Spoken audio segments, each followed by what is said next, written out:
Are we on? We're on. All right. Good morning, everyone. We will call our special council meeting to order. And this is February the 9th, 2026. Reminder to council to disclose any pecuniary interest or general nature thereof. Hearing none. Approval of the agenda. Todd, Rod, all in favor? Minutes, no public meeting. Go right to item 5. Agenda items. And it is the operating budget today. And we will have all department heads presenting their operating budget. So with that, I will hand it over, well, motion to bring it forward, Rod and Amon, or Todd. And I'll hand it over to Teresa. And Teresa, you can let us know where we are at on the pages here, if we're following in our hard copies or online. Yeah, so we'll start with the 911 addressing. So what page would that be on? So Public Works is going to present first. Who is? Troy. Yeah. Public Works, yeah. So, but what page would that? It's page 7 of the PowerPoint. Pardon me? Page 7 of the PowerPoint. It's just before roads. Oh, okay.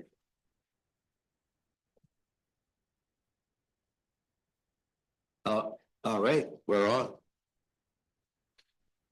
Good morning, everyone.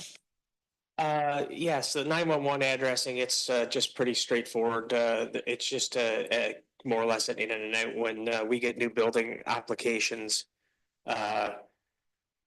We charge for the entrance and civic address permit and install the 911 sign. So this is pretty straightforward budget.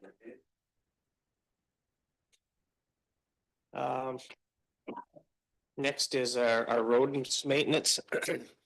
And our first item is grass mowing and roadside maintenance. So this budget covers the mowing and the brushing along the edges of the road. We usually start this in the end of June, and usually we do another cutting near later in the summer, early fall. And then the brushing, when we do the brushing, it's usually we try to do it in the off seasons, like maybe late fall or early spring. So that budget stayed pretty similar, and it didn't increase. The next part of that is invasive species control, and we also try and do roadside weed spraying for invasive species, noxious weeds such as hogweed and wild parsnip and wild chervil and Phragmites. And as you had seen in the capital budget, we're hoping to train a few staff members to get their license to complete some of this ourselves. Tree trimming and removal.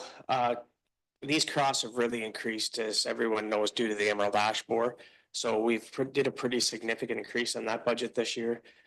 We can't keep up with just our contractors and our other staff. I believe we're going to have to probably get some machinery in to do some of the larger areas. It's just to try and to keep up. So we did increase this budget by about 50,000 this year, because once we start getting mechanical items in, it does cost quite a bit more. So that mean, Troy, like when you say bring? So we're hoping to bring like an excavator type machine in with a head on it, where it's safer to take the trees down, because they're dying at the top, and some contractors won't even touch them once they're really dead. Yeah. So it's safer with a machine to do them. Okay. Yeah. You're buying one of your own, or that would be really nice. So what does a head cost for an excavator roughly, Roy? Depending on what kind of style you want, but it's usually, I think, around the 150,000. Okay. Yeah, it's maybe something that we should be looking at in the future. our machine, the problem is buying the head's one thing, but you also, you know, you need guarding and there's a lot more extra things you have to put on the machine. Yeah. So, You're up there. yeah, you're probably for, you know, to get something outfitted, you're probably 250,000. Mhm. But it might be something if we can, in the future, if this continues and we can't get contractors, it might be something we might have to look at, so. Ditch maintenance, Troy, just before you go, Yes. what's it cost to hire somebody like with a head on in the hole? it's pretty expensive. It's from usually around $250 an hour. Yeah. Because it's kind of a specialty item. Yeah, yeah. Yeah, so you're not long,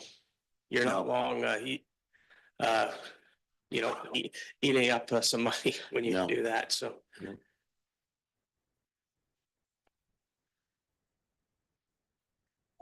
Ditch maintenance, that's just another regular roadside maintenance item, and we've really seen increases in requests for roadside ditch maintenance.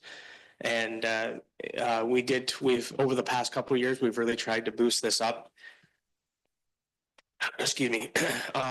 And we even added a little bit more this year. It helps the integrity of the road if the ditches are clearing the water away from the road base. So it helps your road integrity. And we are finding now that a lot of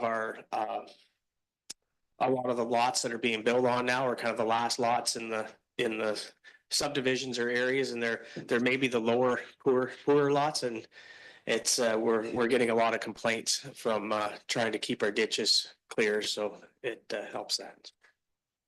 How are we making out when we deal with highways?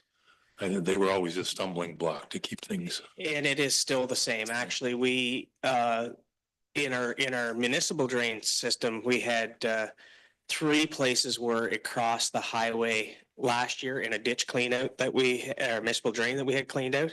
And we're still trying to get through the permits to get through the highway culvert, the highway culverts cleaned out.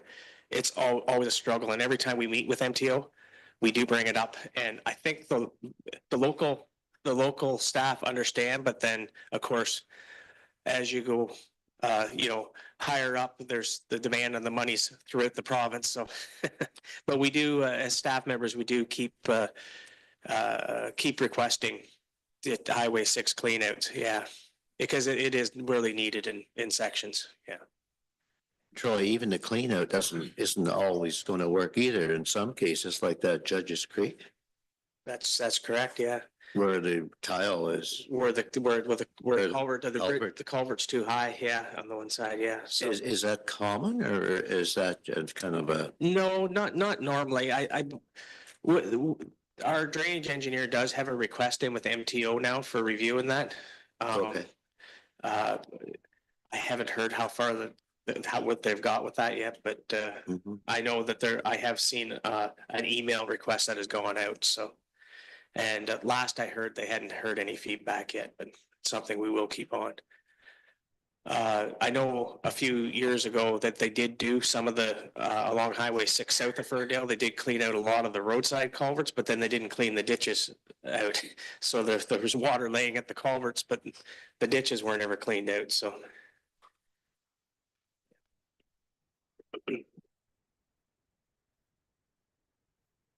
Our next item is hardtop maintenance. And this kind of includes all of our asphalt repairs and patches and cold patching, spray patching on the hard surfaces roads. It also includes some of your shoulder maintenance requirements, like such when we have heavy rains, they get washouts on the shoulders and the sides of the road. And with this item that we were looking for the attachment for the pavement spreader for the skid steer, we'd also like to have a machine that actually helps shoulder the sides of the hard surface roads too. So we're hoping to use that attachments for a couple different items. We don't usually have shoulders as wide as say maybe the county roads or the highways. So our shoulders lots of times are only half a meter.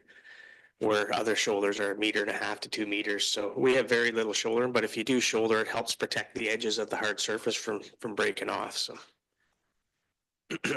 this budget also includes the sweeping budget, and as we hard surface more roads, the sweeping budget does increase, and we do get more requests for sweeping in the rural parts of the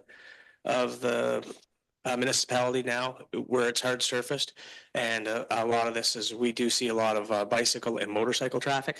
And if there's sand on the road, it makes it dangerous. So. So those budgets really didn't go up any. It just kind of, we think we can keep it status quo with those from last year.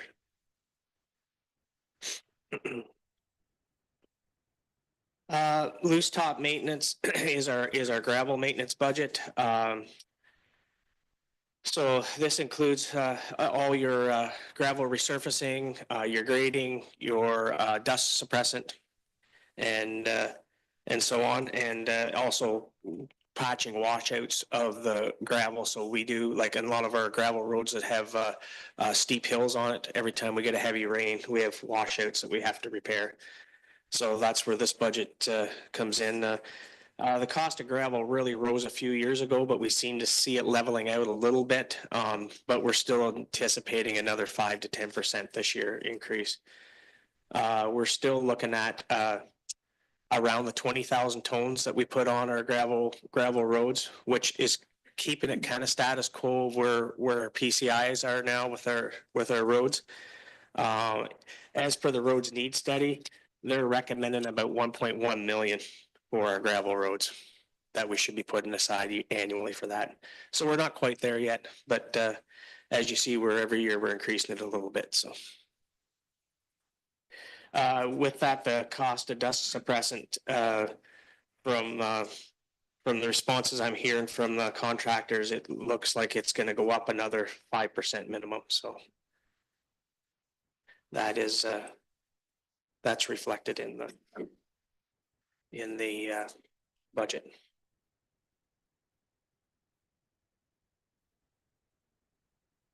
Winter control. This is our. This is all our sanding, snow plowing, sidewalk maintenance, patrols and standby. So this budget's a really hard one to try and determine. We've been pretty hard on it this year. And I'm sure everybody's heard in the news the shortage of salt and sand people are having. We were looking pretty grim at the 1st of January, but we seem to be, now that we've turned cold, and it's helping. So I think we're gonna be okay. So that's what we're hoping for, anyways. That budget last year we went out for tender for the contracts for the contract snow plowing, and it did increase a little bit, which you'll see reflected in here, and the standby also went up, but there certainly wasn't the increases that there was from the previous contract where it went up 50%. But once again, as you council all knows, that it is difficult to find contractors to do the work now. So.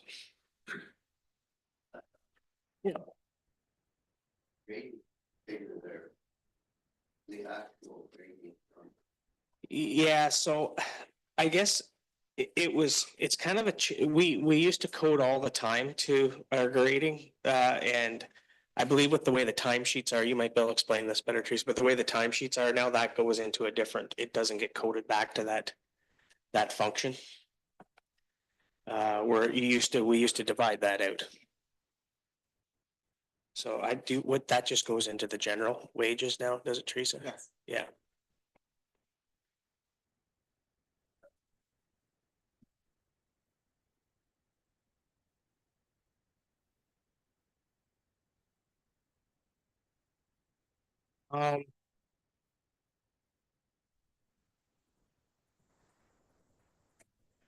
Beaver dams, that's an ongoing issue. We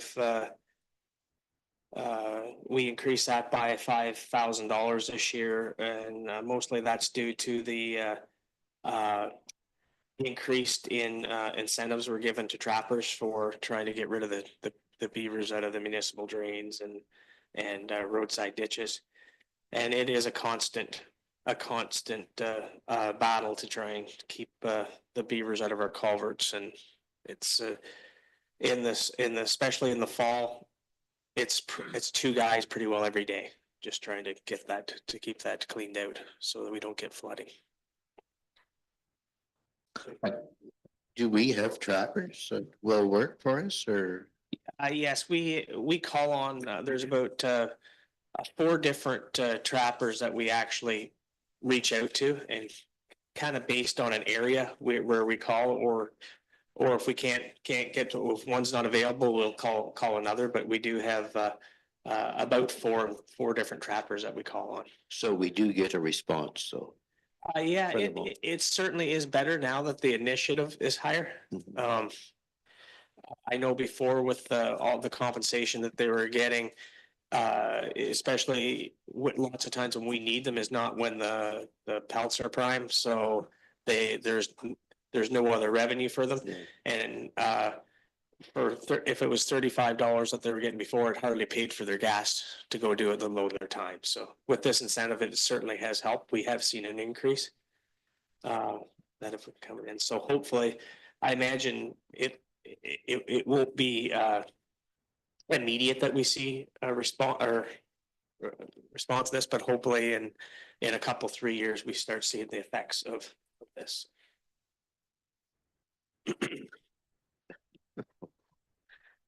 It's too bad we couldn't get some falcons to look after beavers. Yeah. Yeah.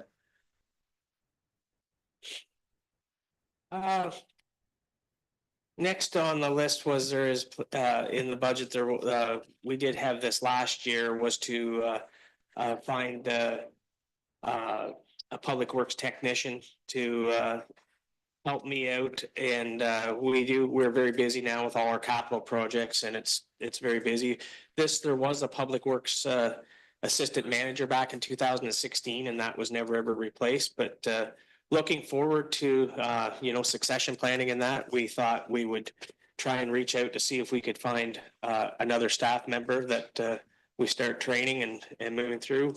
We did interview a few last year, but we at that time we didn't see the fit what we were looking for. So hopefully again this year we can go out and look for this position. So have we? We haven't yet. I believe we're gonna look at a job fair for the universities, maybe once they come out in the spring. I believe there's probably some opportunities. That's probably where you're gonna be trying to find recent grads, or even if it was somebody in a program that has some experience, so.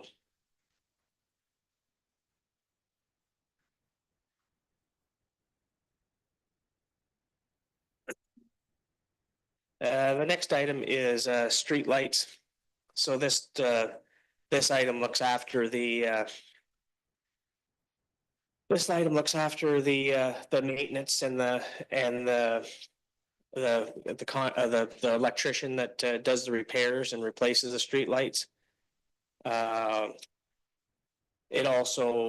This budget also is the electricity that we pay for the usage of the lights. And there's also included in there a transfer to Stokes Bay Community Group to assist with their streetlight costs, because the streetlights in Stokes Bay were a community project.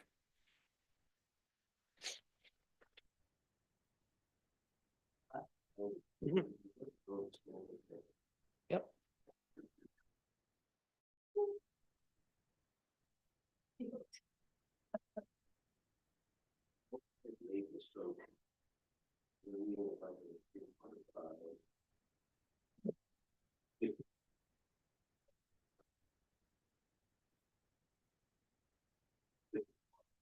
Mr. Mayor, could you please turn on your mic? Thank you. Oh, sorry. Which is, yeah, the overhead wages, which is the actual seems to be more reflective of what it really should be. Yes. Do you want to speak to that, Teresa? Yeah, so when doing payroll, we found it was very onerous to do it the way that we were allocating out the wages. This is more reflective of what if they are overall, because usually what you see is they're all included in the different budgets. Yes. So what we plan to do is to locate those out to the different well, like roadside maintenance, that Yes. sort of thing. Different projects. like- Yes, yeah. So we'll do that as a percentage now. Okay. So then this 400,000 is reflective of what's going to happen this year, or so the actual, or our budget this year is 400. So, Yeah, so these are only preliminary numbers. We haven't allocated out the percentages yet for for actuals. okay. Yeah.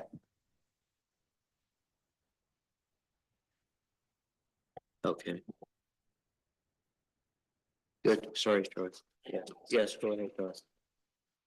Oh, we're still on that page, Troy. I have a question on 2025 actual fuel clearing, 400,000, is that right?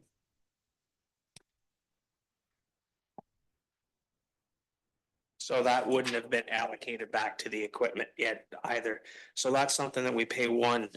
You might be able to explain this better, Teresa, but that's so the fuel clearing. So what that does is it all gets paid out of one budget item, I believe, first, and then we keep track of what pieces of equipment use the fuel from our fuel monitoring on the fuel tanks, and then that gets allocated back to that piece of equipment or function. So I'm not real sure how that works behind the scenes. Sorry, that's Teresa. Yeah, so that's the same, that the fuel will be allocated to the different machines, and some of those won't, the 400,000 won't even be necessarily public works. It's the fuel clearing all goes through public works, but it will be allocated out to every department according to the card lock. So we know exactly what machines it's, or vehicles it's Who's went filling to. up? Yeah.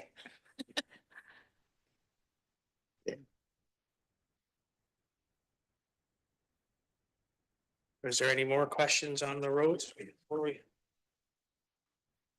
Well, yeah, so I'm just trying to understand this wages thing, Teresa. So then so this year then, with that actual there, that wasn't allocated out. No, when we did this, it hadn't been allocated out yet. Okay, so Yeah. so that'll. Good, thank you.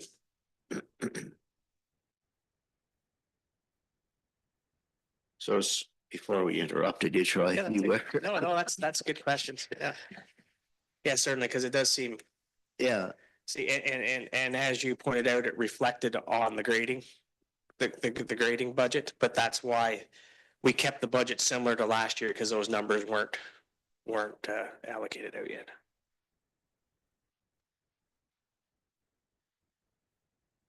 Okay, streetlights. Next one is our sewers. So first one is Lakewood, and it's pretty straightforward. This is the sewer system that services the first couple phases in Lakewood Country Lane. So the users of the system finance these expenses, and Aqua does do the operations on the system. Any over anything that is paid over goes directly into a reserve, which there has to be a reserve, a certain percentage of the reserve in there to do capital projects on the system. So we're in pretty healthy shape in that department. I believe it was about 4 years ago we did review the rates on that, and they were adjusted, and it's in pretty good shape. Just quickly on that, Troy, how often do we review those rates? Usually about, I believe, well, we've only done it once since I've been here. So I would say about every 10 years, I would guess. We're looking, there's in the system has to have a certain percentage of what it would cost to replace the tile bed or any of the capital infrastructure in that. And as long as there's that in the reserves, the ministry is fine with that. So there's no sense of hitting it too hard, the residents, and having a reserve that's sitting in there. So there's a pretty healthy reserve. I don't know what it is right off. Sorry. Yeah, 333,000. So you can do a lot of work for that. So we didn't want, yeah, it's kind of a fine line keeping it affordable for the residents, but still keeping the actual, the percentage enough that's required by the ministry. Yeah, actually, not this afternoon's council meeting, but the next council meeting, we've just received the annual report for that. So a lot of that stuff will be explained in there.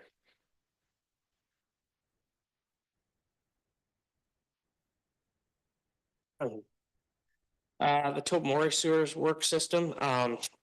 So it's comprises of a wastewater treatment plant, a sewage pumping station, which is downtown, and the lagoon system. And so users of the system finance these expenses, and Aqua also is contracted to operate the sewer systems.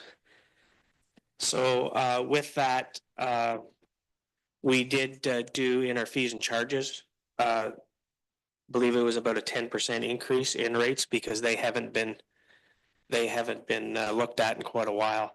I believe I mentioned this in the capital budget presentation, but it's kind of a unique system because normally sewage rates are based on water usage, but we don't have water in Tobermory, so it's kind of a unique system.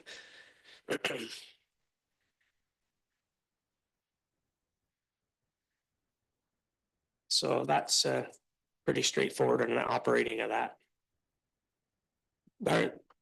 Our next, pardon me, our next is the water systems. So the first is the Lions Head water system, and the expenses of the Lions Head water system is primarily financed by the users of the system. A portion of the loan repayment is financed through taxation to account for the design of the plant for future expansions. So there is a small amount that comes out of general taxes to help fund the system. And once again, Aqua is contracted to look after the operating and maintenance of the Lions Head water system. I believe we only have a couple more years left in that loan payment, right? 2027. I should know that by now. Yeah, if one more year after this year, so that'll be helpful.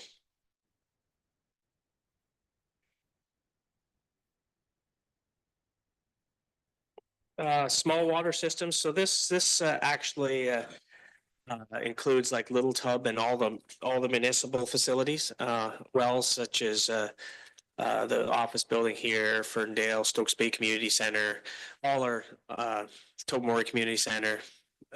So any little small water system, that's what all gets lumped into this budget here. There's nothing. Aqua also does the maintenance, looks after the maintenance and operating of these systems. And once again, there's about a 2.5% increase in their contract prices. So most of this budget is operating expenses are financed through taxation. We used to get a contribution from Bruce County for the daycare, but however, that's different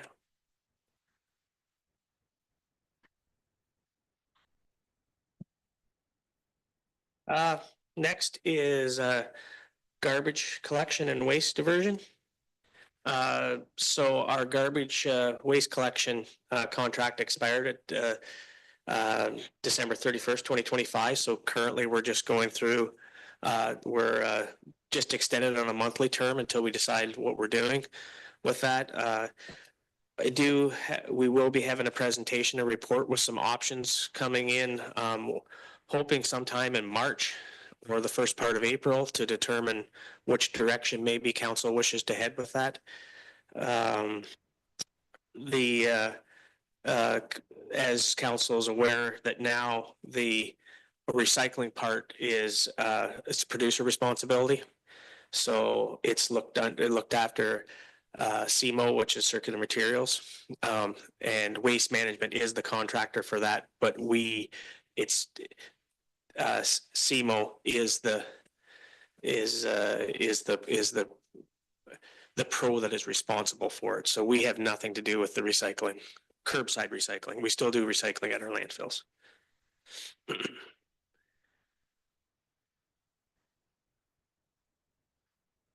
So the next in the waste is the waste disposal sites.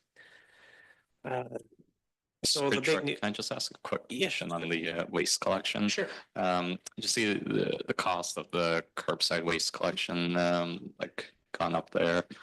I think you explained that before. Was that just the cost of the garbage collection's gone up? Yes, this was proposed to for us for this year as for the monthly contract. I mean, this could change depending on where we go in the Right. in the future, which direction we head. But yeah, it's when we were paying for recycling and waste together, it didn't seem like it was much more than this. Yeah. So it seemed to have really increased with just the waste. So Yeah, so the cost of waste alone is more than what we were paying for waste and recycling. Is that correct? well, actually, no, we were around the 500,000 for waste and recycling. Oh, However, we did excuse me, we did receive funding for some of the recycling through the data call program. So we did receive some of that back. Based on if you look at last year, our recycling prices were around that oh, I three and see a what you're quarter. saying. Yeah, combined. Because of the funding platform the way it was. Yeah. It was nice to keep your recycling costs high instead of your waste costs because you got funding based on your cost, if that explains.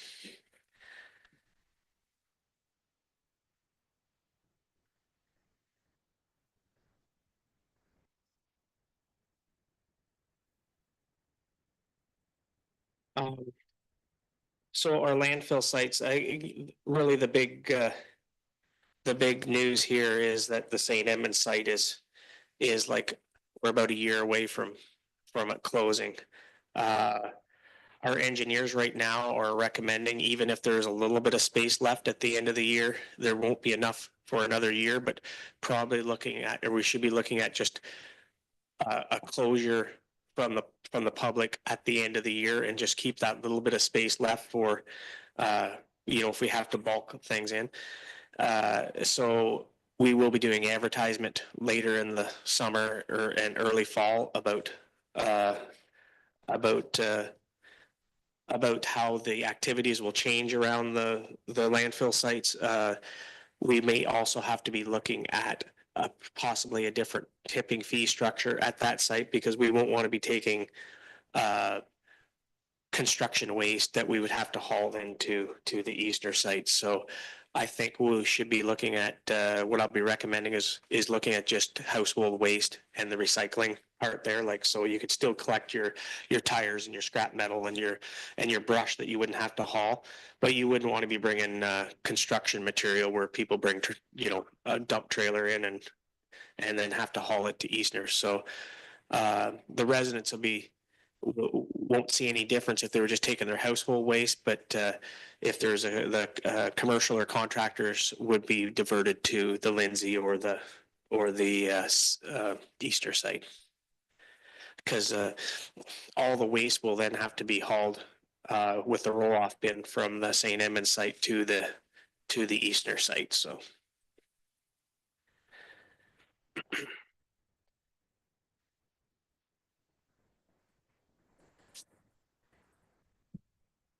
There, in those budgets, we also have been setting money aside for the replacement of a compactor each year. Both of our compactors are really past their useful life, but we're hoping to try and just keep them working long enough that we close the one site where we'd only require two, and then we can take the best one and keep it at Lindsay site, and then also get a newer one that would be the busiest one at the Eastern site, where we actually receive all our curbside collection, and is where we'll be directing most of the contracting waste.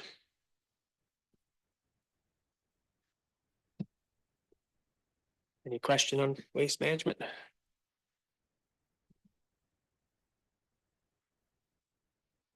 And last one for me, excuse me, is agricultural and reforestation. And this is where your livestock compensations paid to your farmers. A portion of the livestock viewer fees is reimbursed by the province. You also have your drainage, municipal drains costs are out of this, and that includes your drainage superintendent, and the expenses are partly also funded by the province. We do have a drainage committee that's been really successful, and they're currently looking at more of a proactive approach to municipal drains, and getting the municipal drains more on a regular schedule. So like we've made great leaps and bounds with that committee, and as council is aware, the Judges Creek clean out has just been awarded. And we have also had one other request, and maybe another possible one that might be required this year for municipal drains. The one request that did come in was the last branch of the Fern Creek drain, which hasn't been cleaned out, which would go from the Brewery Road north of the county up towards, doesn't come out quite towards the highway, but up towards Everett Side Road. There's a small branch there that hasn't been cleaned out, and that would finish the whole Fern Creek drain clean out. So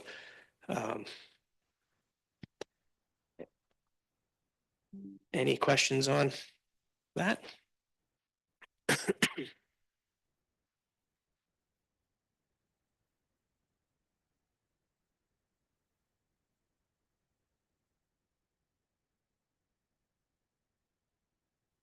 Really, just back on garbage. I'm sorry to go back, but so the Eastern or the St. Edmunds ones. So I'm just looking at tipping fees and comparing them to the other municipalities. So the cost associated with hauling, how does that relate to that specific site, or is it overall? It's an overall cost. For the haulage of, I'm sorry. So once it closes, once St. Edmunds closes, Yeah, so the haulage, like it's good, there's going to be quite a bit of haulage like trucking going on, right? So yeah, we're hoping to incorporate it into our regular schedule. So when we go up, we would take a roll up with us, and we have approximately 4 roll-off bins there. So we do have capacity to hold it for a while. okay, So we're trying to roll that into, like, it will be charged back to this landfill, of course. But we're trying to, with that capacity, we're hopefully, I mean, it's going to be hard to tell until we know that the tonnages that come in. Yeah. But we're hoping to incorporate it into our regular activities. So if the attendant goes up to look after the site, they can take the truck with them, and when they come home, bring one bin back to East. yes, So that's what we're hoping to do. Until we find out what the actual volumes are going to be, the St. Edmunds receives a lot of volume from commercial yes, up there. Yeah. Like for example, the Chichimon brings in like 3 times a week a big truckload. So that will now be diverted to another site. So So we're hoping with just the regular household waste, I think we should be able to keep up without, you know, putting too much stress on our other staff members, just with doing it within our regular business day. So our tipping fees are pretty average? or- Yeah, we did review them. I believe it was last year. I think we increased them. Okay. And we're pretty much right on board with everybody else in Bruce County. Yep, good. Thank you. Any other questions? That's good. Thanks, Troy.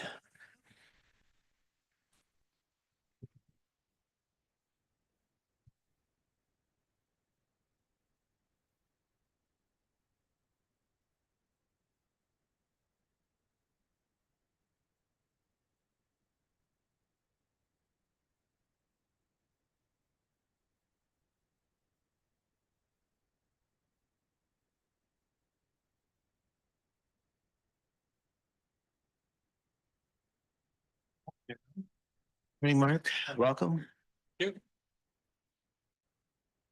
Parks and Recreation Facilities. I believe the first slide is the airport. So obviously our airport operations are fairly consistent each year. There is some expected growth in fuel sales going forward with the new fuel pumps. There was a seasonal staff position at one time that was part of the airport operation that's kind of been vacant for a few years now. We're proposing that be reinstated with the new aerodrome operations manual plan that we have for the airport.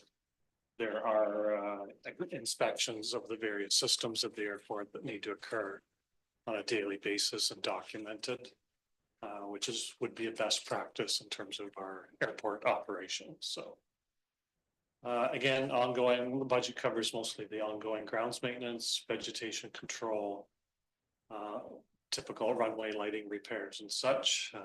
There is a weather station at the airport, which that agreement is coming due soon to be renewed with Environment Canada. They take care of it. Our hangars are basically 100% full in terms of rental space available. We still get the odd casual inquiry, but no formal actual request to expand the hangars. So I continue to advise those people, if they're serious about requesting more hangars, to put it in writing to council potentially for us to consider as a future capital item. But other than that, that's the basic airport operations. So how many hangars are, like, do we have, Mark, 4? Or 2 hangars, Two. 4 spaces. 2 hangars, 4 spaces, Yes. and they're full? Yes, Okay. Is that normal or? that has been the norm for a number of years now. Yes. Okay. Okay. And like, how many requests do you have for? I get 1 or 2 inquiries each year, but it's typically the same 1 or 2 people.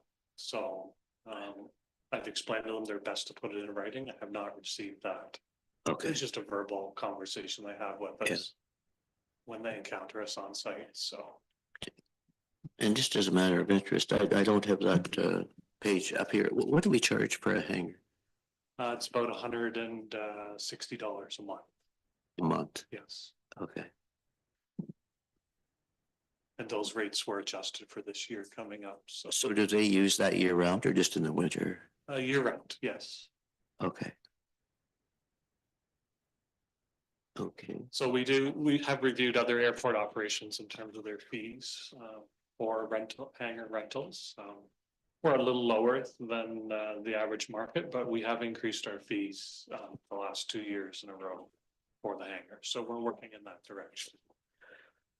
I was just thinking of a cost recovery to build one. Yeah. Right. So, yeah. I believe there is space and there is different hangars, building styles, a T-style building along the one approach to the tarmac. there would be room to do a row or build onto a row of hangars in the future. I wouldn't necessarily do the hoop style that we currently have there. So Okay. they Yeah. would be more of a steel structure.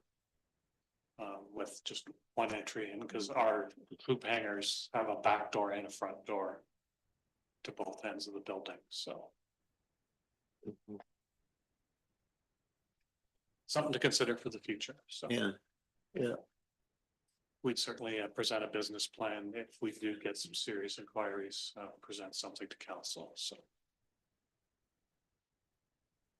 Yeah. It doesn't seem like you could build much for the revenue you get.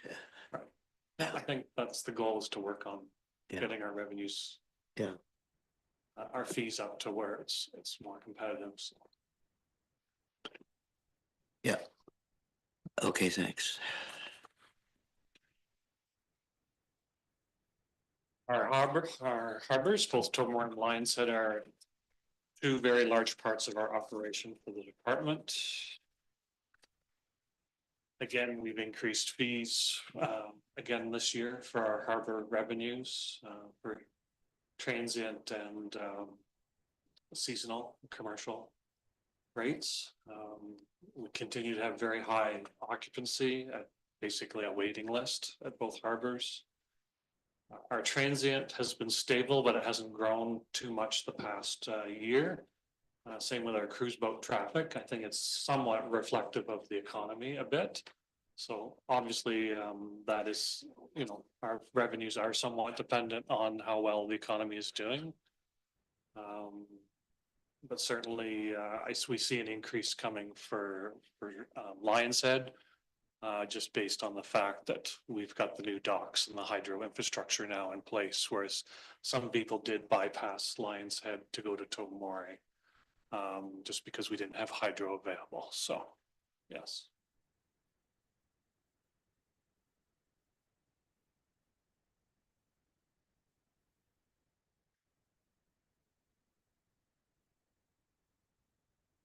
Basically, it's the same description for either harbors, unless there's any specific questions to each of the harbors.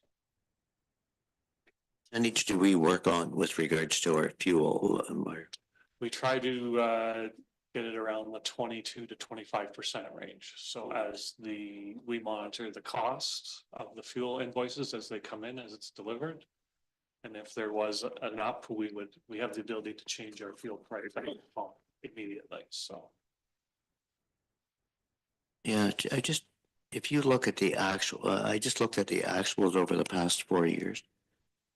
And I don't think we're not there, I don't think. But I'm gonna ask Teresa to have a look at that, Teresa. Like, I just took the actuals for the last 4 years. And just to see what it worked out to be. And just have all, yeah. I believe the last 2 years have improved over the Okay. first two in the 4-year period that you're referring to. Yeah.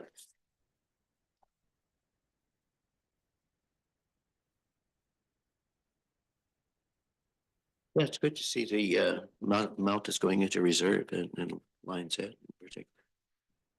Like, looks like we're plus over 100, so. Yes. Yeah. Okay, any questions for Mark on that? Or... All right, Mark. Medical centers, we have the Doctors Clinic and Lionshead and the medical building in Tobermory. And again, pretty much status quo in terms of operations and cost. We did propose some select flooring replacement at the Lionshead Clinic under the capital budget. They are requesting an accessible door opener for the main floor reception washroom. Their clients have had some issues with getting in and out of that doorway. So that's about a $6,000 cost within the operating budget under building maintenance and repairs.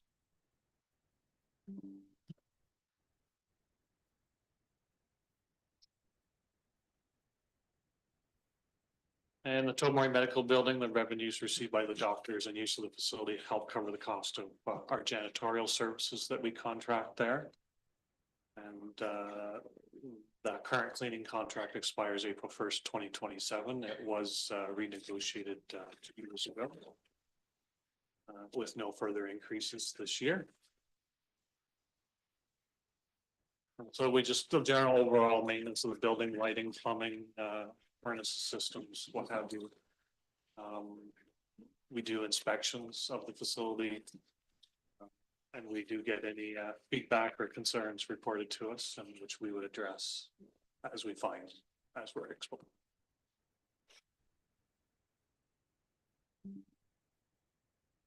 Any questions regarding the clinics?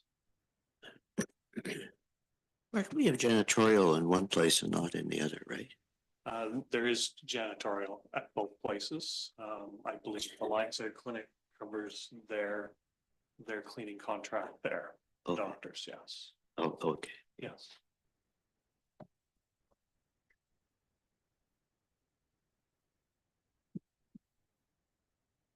Tomori Meeting Place, again, used by many groups. It's leased or rented by the Meeting Place organization. Various community services offered out of that facility. We do provide inspections, maintenance by staff, and our cleaning contractor does provide cleaning service to that facility. As you know, we replaced the roof and the furnace heat system with heat pumps there a year and a half ago. Everything's been working fine with those. There is a small request in the capital budget, as we already noted, to help address the front entrance doors, which there's some twist in the door frames due to some settling of a small portion of the building, which we hope to address this year. Under the general parks and recreation budget, this covers quite a few items, covers hydro costs for various facilities such as parks, ball diamonds, shelters, the MTO building. Grass cutting contracts, so quite a few of our properties are contracted out for grass cutting, and that contract was renewed in 2025 with no further increases for the next 3 years. Again, we do a fair bit of garbage and recycling collection at our various parks, waste containers, recycling containers throughout all our parks and facilities. All our hanging baskets and street gardens that we have both in Lions Head and Tobermory are covered under landscaping and beautification portion of the budget. Vehicles, we have a line for fuel and maintenance of parks and recreation vehicles. Wildlife management would be mostly primarily our goose management activities in Lions Head, and we continue to propose to carry on with the existing falconry services for 2026 from May through September for those months. So Cost, I thought it was less than that, Mark, without, if we just took the one service, correct, I thought it was around 45 or something. correct. So it was 60,000 last year. The budget this year we proposed 65,000. Oh, And that's okay, based on pricing from the vendor. okay. Okay. I thought he gave us a lower price than that, but He has and still continues. It's just a modification of services to a certain degree to when we do have peak periods. There's a Okay. part of June where we Yeah. have more activity, and then again late August when the birds are flying again, there tends to be more birds come into the Lions Head there in the last half of August and September. So yeah. Well, it did work. yes, That's, you know, just a noticeable improvement. Yeah. And everybody mentioned it, like. And the guy, I mean, he was busy, he was the tourist attraction, this guy. yes, he does take the time to explain things to the public, and he seems to be very well received. And Yeah. everybody, from what I can tell, is very pleased with the results. Yeah, I think so too. And the last part of our general parks and facilities budget there is a significant part program and programming expenses related to recreation, as well as the big one being the Seniors Active Living Center grant. So we've just submitted for that funding again for this year in terms of the specific programs and the budgets to those programs. Again, so we're again seeking 65,000 plus dollars, as well as some funding to support accessibility of our facilities that supports those programs, so.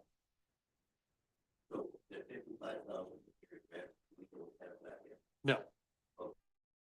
But we anticipate that approval to come by around April 1st, so.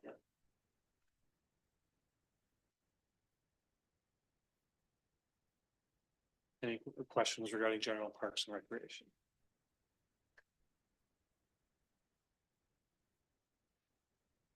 Okay, Tobermory Community Center. Certainly a very well-used facility. Bookings are up, revenues are up as well over last year. Our water system that supplies the community center also supplies the fire hall EMS basis with waters through the water system. A bit more maintenance involved with the community center with the increased bookings. So we do have a position that is general to parks and facilities that reports out of the Tobermory Harbor. We use that an extra position to help staff additional hours as needed at the Tobermory Community Center with bookings and rentals. So again, involves our position there at the community center, the general caretaker in the facility, snow removal, maintenance. They also do checks on the library, the meeting place, the airport. So the position is not just confined to the community center. It supports all the facility operations we have in the Tobermory area. So as you know, the information center portion of the building is occupied by the chamber, and they operate their main office out of the front corner of the Tobermory Community Center. Other than that, it's a well-used community facility, and we're able to meet the needs of the community. So Really important facility for Tobermory. It's well used, yes. which is great. Lions Head Beach Park and Campgrounds.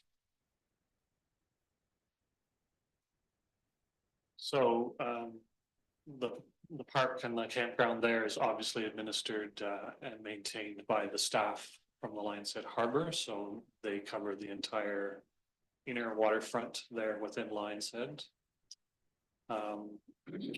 We are still in the midst of transitioning from our current campsite reservation program to a larger booking reservation system, not just for the campground, but for our harbors and our other facilities. So that we get make more of our booking systems digital rather than people just calling in or emailing in and then we tracking it on spreadsheets. This will help us give us more reports in the future. It'll help public see the availability of different facilities rather before they potentially call or email. So we hope to have that live by around April 1st. So as we do a fair bit of training to do with our seasonal staff to get them on board with that for when we open in early May. So again, campground revenues, reservations, bookings is very strong. We tend to have a waiting list with the seasonal sites. We transitioned a couple transient overnight campsites to seasonal this year, just because they were mixed in between a couple of areas of the seasonal part of the campground. Generally, you don't mix weekend overnight people with seasonal people, so we hope to improve a couple security concerns that could pop up on from time to time doing so. So as well as secure more seasonal revenue, which is our strong point there. So. And no word from the MOE, so the monitoring of the sewage system, tile bed system is still ongoing. There's been no further direction from MOE regarding their initial concerns a few years ago about our tile bed septic system there. So.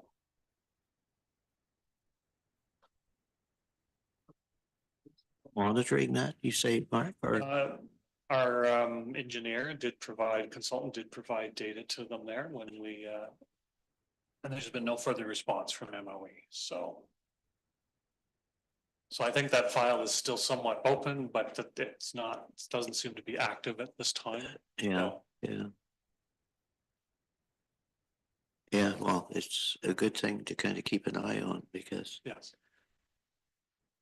you don't want it to fail in summertime. no,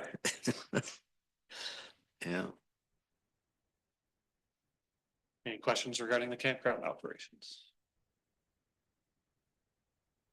Mark, just a question on hydro. So I know in our fees and charges bylaw, we set up there, which I apologize, I didn't look. But so if I want hydro and I'm a camper, so who is eligible for hydro? Everybody? Yes, there are all seasonal sites have hydro. Some of the transient sites have hydro. So there's a different rate. If you're a transient site and you get hydro, you pay more for your transient site. The seasonal sites, it is monitored. We take a reading of the usage. And that's billed in the fall. At the end of the season, they're billed their hydro usage for the season. Okay, so we actually do read Yes, meters for you. Okay, yes. okay, good. Yeah. Yeah, I was just wondering how that worked. Good.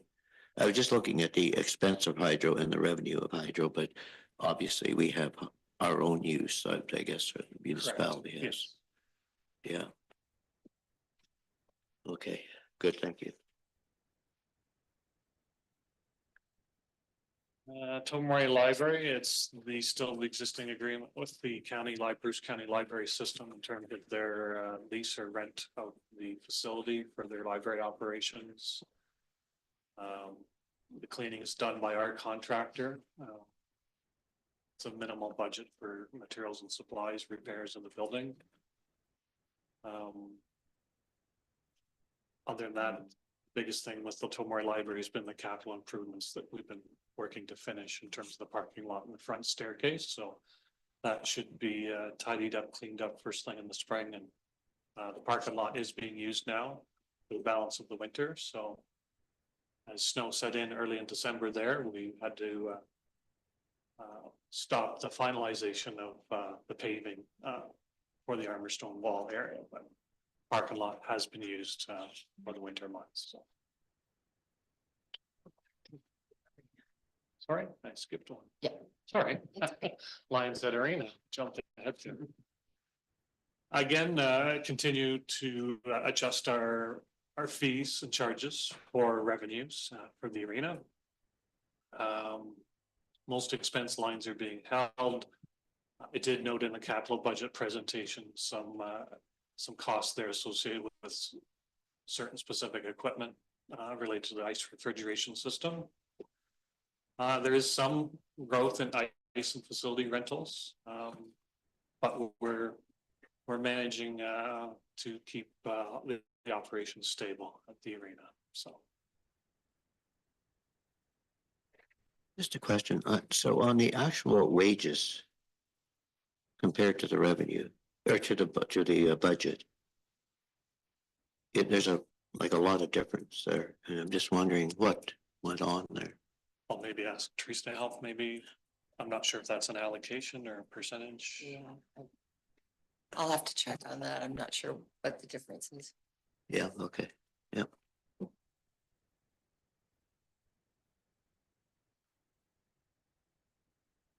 Good. Lions Head Library, similar as to the Tomory Library. Again, county library system. Our cleaning contractor maintains the facility, minor budget for materials, facility maintenance. No significant changes there for Lions Head Library.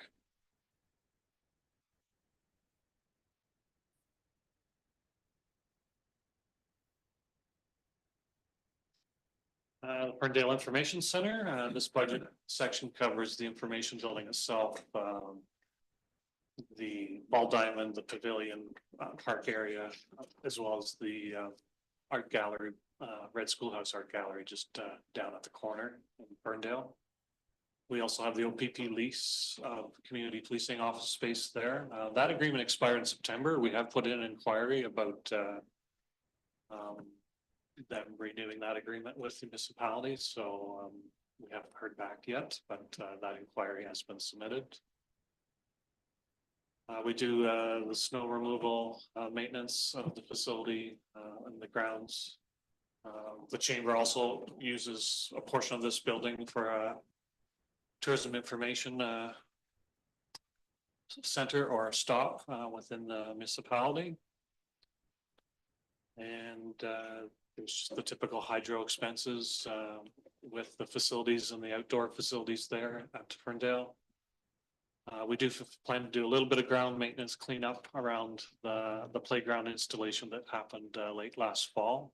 Just things got a little wet, so we weren't able to do the final touch-ups on the topsoiling and grass seeding and such. Lions Head Minor Ball did express 2 years ago interest in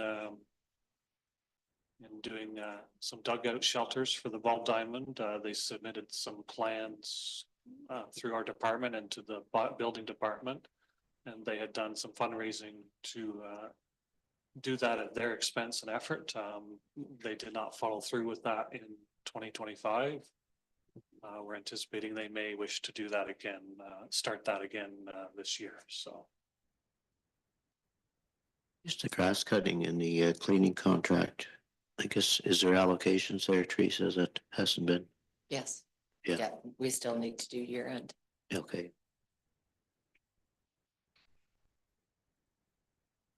St. Edmunds Museum. We employ a full-time programming position as well as a summer student, and we used to have a seasonal attendant position going back 3-4 years ago. With the growth in programming, our recreation museum programmer position is getting quite busy, also oversees the Seniors Active Living Center programming. So we're looking to bring back that seasonal attendant. So there would be three positions that support museum operations along with the committee and volunteers that serve in different capacities at the museum. Again, most of our costs associated with the museum are reflected in the budget there. We do provide, our facility staff do provide support in terms of any grounds and building maintenance or repairs on site of the museum. There's the main schoolhouse building as well as 2 other log cabins and some other outdoor fixtures.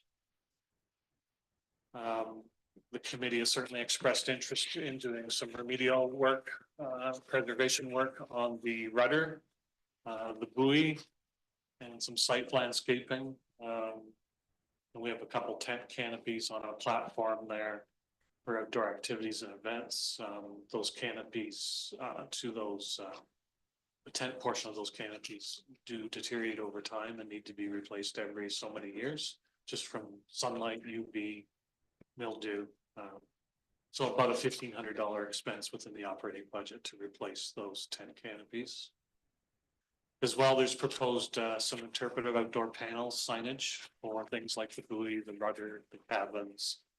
So we look to expand and working with some people that have some experience and history and knowledge of those items to provide interpretive signage, so that when people do visit after hours of the museum or on days that we're not open in the shoulder seasons, because the museum is open weekends only in May, June, and September, October. It's the July, August period that we're open 7 days a week.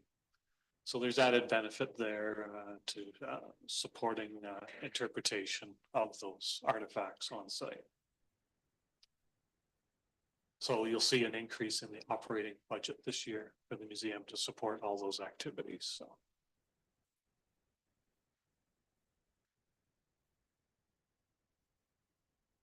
Lions Head Rotary Hall, again, this building is increasingly being used again by community groups, rentals, and hosts the municipality's volunteer appreciation event annually.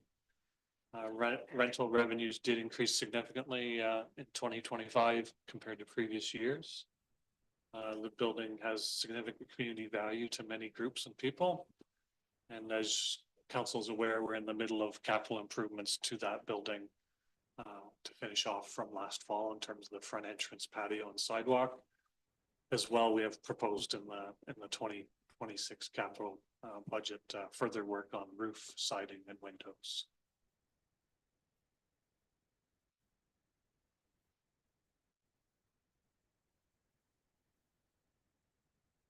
M&R House is a small facility across from the road from the Lindsay landfill. It is currently rented by the same tenants for a number of years now. There's the possibility those tenants may be moving out this spring to another location, residence. The building and property is of the age and condition that it may not be worth continuing to rent out to future tenants. And we would look to potentially decommission, make a recommendation to council in the future to decommission those buildings on site there. Are we the owner of that property or is that county's property? Do we do it?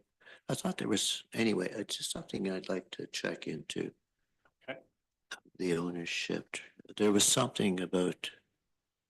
I think it was part and parcels of the landfill property. It was. Correct. Well, I'm Yep. not sure if it's separated now or not. It was, but there was something to do with, anyway, there's an agreement somewhere. It reverts back or something. What if the house is inhabitable or something like that? Anyway, have a look. Okay. See, please. And Spruce the Bruce program, we apply to this annually and we are looking, the application is just open. So we are looking to apply again this year for both Tobermory and Lions Head. For Tobermory, it will be for wayfinding signage in collaborating and working with the Chamber of Commerce in terms of consulting on which intersections and what types of destinations or facilities we would have wayfinding signage pointing direction to. And then for Lions Head, we are looking to apply to upgrade the banner brackets and hanging basket brackets in downtown Lions Head.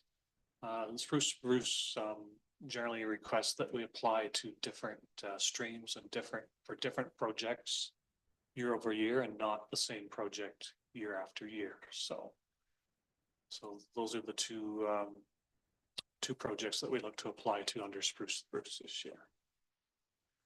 So that's basically up to a maximum of $10,000 funding, so about $5,000 for each community at 50% funding. So.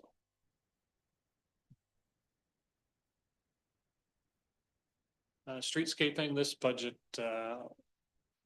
just helps cover miscellaneous bench, table, planter, garbage receptacle maintenance or repairs. Certainly since we implemented the commemorative bench and tree program in 2023, we get about 4 or 5 participants of that program where they support the cost of a brand new bench. So we've been upgrading our bench standards in both Tobermory and Lions Head through that program.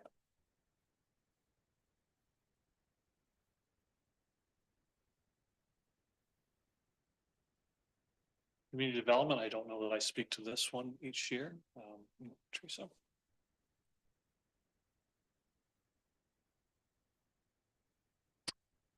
I believe that's it for Parks and Recreation, if there's anything in particular.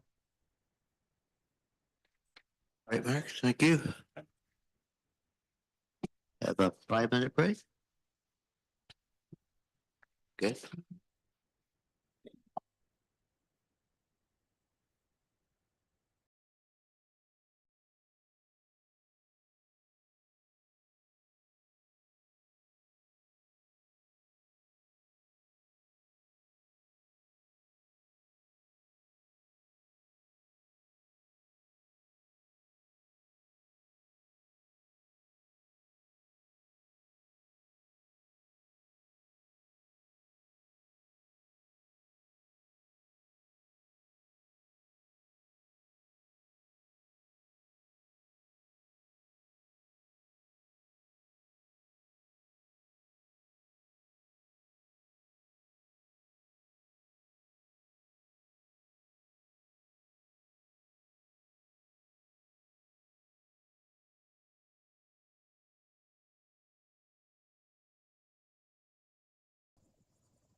Okay, we will resume our budget discussions, operating budget discussions.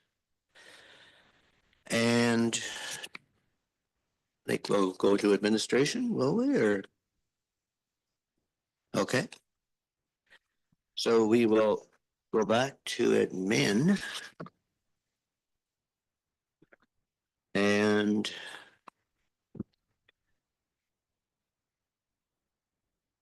where do we start that on? Oh, no. Okay. Payments in lieu. Or whatever, yeah, admin. Trace, do you want to go over that, budgets or payment in lieu on conditional grants and blah, blah, blah, tax arrears? That would be on like, well, I'm just in the book here, Rod, it's 44. And I don't know what that means. Are you the same page I am? Yeah. Rod? 44? Yeah. Okay.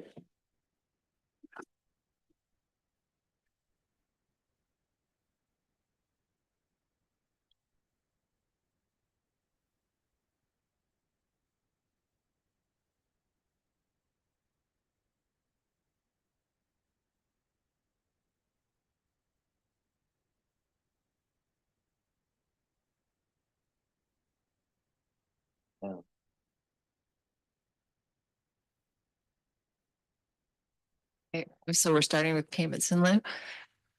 So the federal and provincial entities don't pay taxes. They make payments in lieu instead. And generally, they're at the same rate as if the properties were taxable. The municipality doesn't have to share the business education portion of commercial and industrial properties. So we keep that portion. But Teresa, that means the park pays at a commercial rate, Right. so we don't. We pay keep the the whole- education portion of that. Yes, okay. Yeah.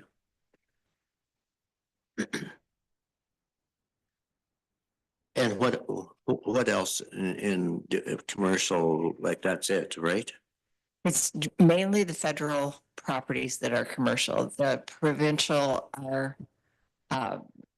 mostly residential, and Yes. some of them only pay the general rate, which is just the municipal and county. They don't pay an education portion. Which means do we pay an education portion on the amount we get?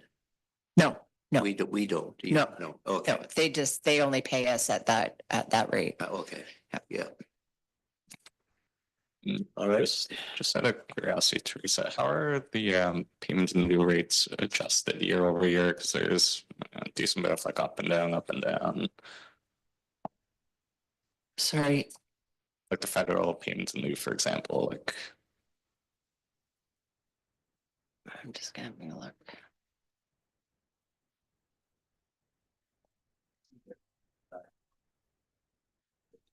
yeah, and then down a couple of years, then up.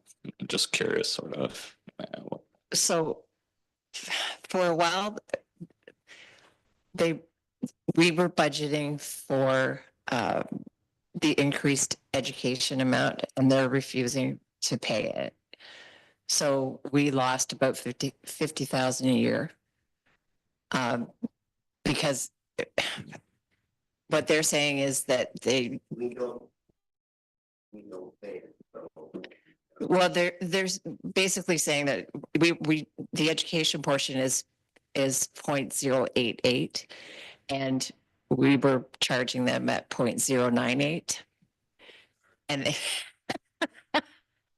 so the province did reimburse us for a couple of years there. So if you look at the provincial one, they reimbursed us about 50,000 to make up for the ones that for the amount that we lost.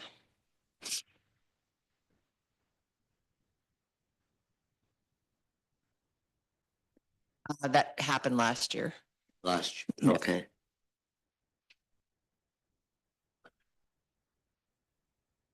And whether they do it again, I don't I really don't know. We're just, It doesn't show 50,000 trees.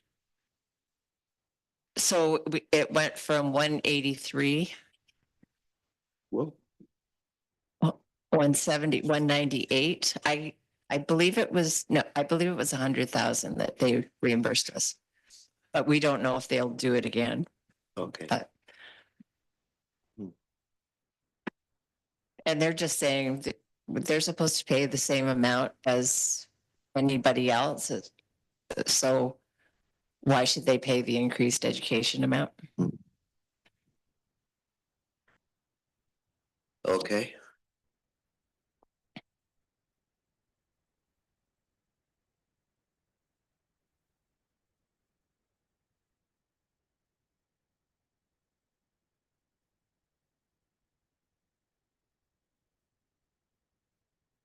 So that's it for payments in lieu.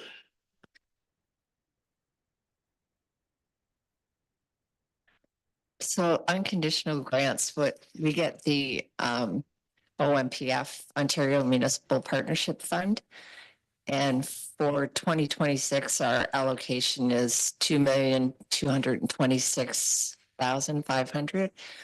And for 2025, it was 1,941,600. So it's a difference of about 285,000.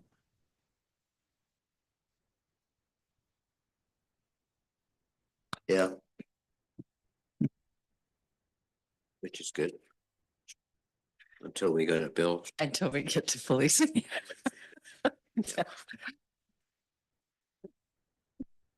Yeah. Okay. So conditional grants, federal gas tax has now become the Canada Community Building Fund. And our 2026 allocation is the same as 2025. 144,232. It can be used for many different things. But we have been using it the last, well, for several years for microsurfacing roads. And we also received the Ontario Community Infrastructure Funding. And our amount for 2026 is 354,000, which is an increase of about 15,000. And we use it for usually for surface treatment.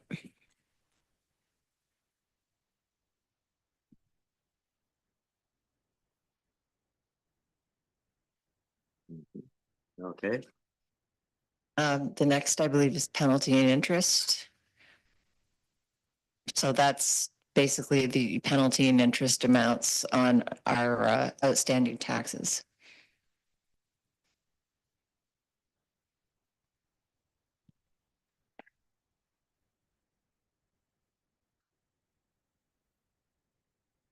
What is our tax arrears roughly percentage wise, trees? Does that change much or? Not really, no.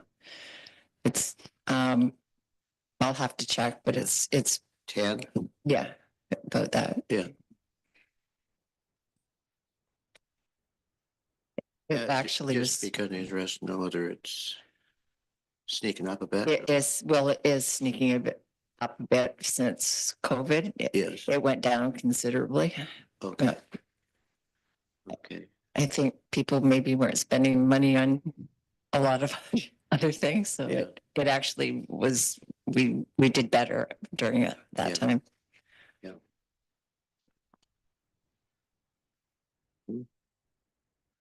Investment income, we are keeping that lower, mainly because of the number of capital projects that we're doing and the significant decrease in interest rates. Yeah. Okay. Teresa, when I was at Roma, LIS that investment, that one investment or something, yeah. they presented at a luncheon, and Yeah, we, It sounds like there's a lot of municipalities in it. I don't know and whether it's good or not. well, yeah, and it depends how long you're gonna tie up the funds. And also what effect it might have on your interest rates through the bank. Okay, So we have to maintain a certain level to get the interest rates that we get. okay. So, yeah, we have to kind of balance all of that. Yeah. Okay. And I was just listening to another presentation and I forget he was a financial wizard from somewhere. And he claimed it was a good deal, this one investment. As you say, you have to balance Right. your, Yeah. yeah. Okay. Council. I believe a 3% increase is what was decided. So we changed how council was paid. Was that 2 years ago? Yeah. So it's mainly you don't get a per diem, but it's a higher rate for of pay for council. And we've set a rate of $50 a month, I believe, for personal use of cell phones. And that came into effect last year, or the year before, you say? Let me see. Must be the year before, I guess. Or it looks like 24, there was maybe, I guess 24 by the look of it, Trees there. It must have been near the end of 2023. Yeah. Yeah. For 24, yes. All right.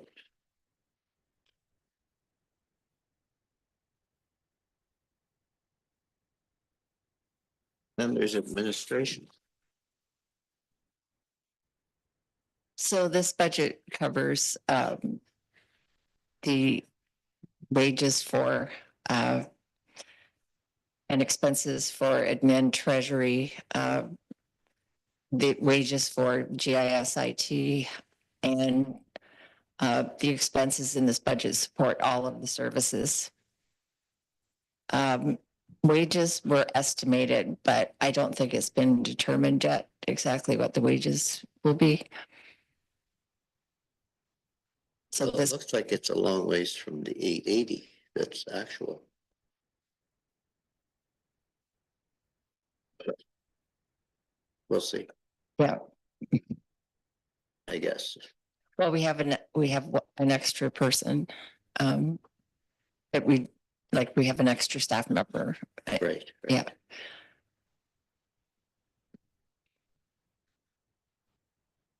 So you're right. And So that's what so the actual or the budget for 26 is pretty accurate, probably. Yeah. Okay.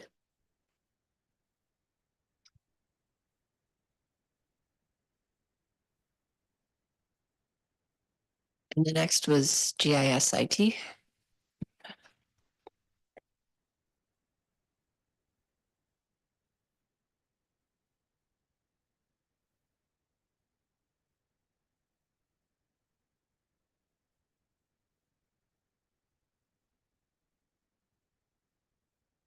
Okay.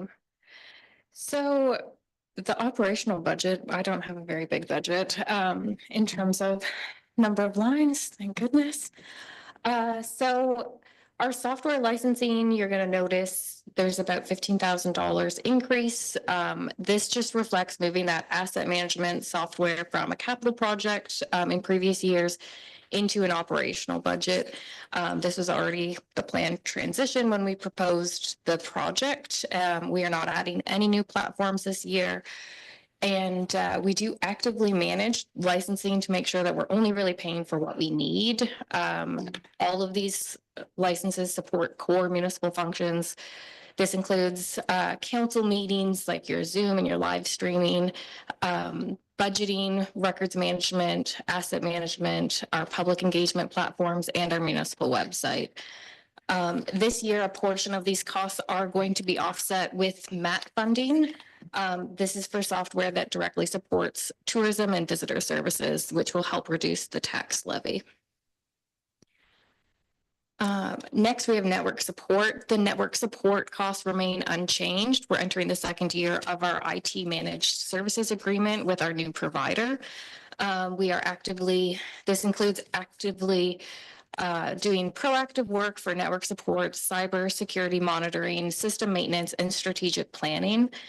There is limited flexibility within this that's built in as well for our other systems, such as like our security cameras are helped to be managed by a local provider. So that's all included within that budget. The training budget, you'll see a decrease. In recent years, there's been significant investment into supporting modernization and building internal capacity. In 2026, we're just focusing from doing the training to applying the knowledge. So that's why you see the decrease there. And then our internet costs remain fairly stable. So we do have a very minor, I think $1,000 increase from the proposed budget of last year. That small increase reflects we will be putting backup internet to both fire halls to ensure that when services go down, that there is going to be backup coverage available, which is very important because that's how they get their calls. So overall, the IT budget kind of, in my mind, reflects stable service delivery and responsible cost management. But I'm open to any questions you might have. All right, any questions for IT? It's kind of out there for most of us. Yeah. Thank you. Thank you, Kara. We have faith that you keep us on the straight and narrow. Short-term accommodation. To- No.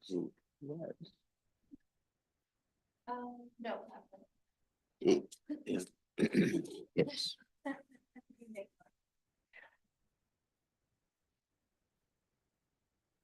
So for short-term accommodations, we are maintaining the use of the cloud permit licensing software. There have been no proposed increases in the amount for that service to date. Additionally, revenues remain steady. We have seen a slight decrease in the number of new short-term accommodations, kind of tied with the economy that we are experiencing right now. A lot of people are selling or trying to sell their second properties. And then the MAT tax has remained steady as well, that we are generating off of the existing short-term accommodations. Lindsay, just offhand, do you know what number we're at right now with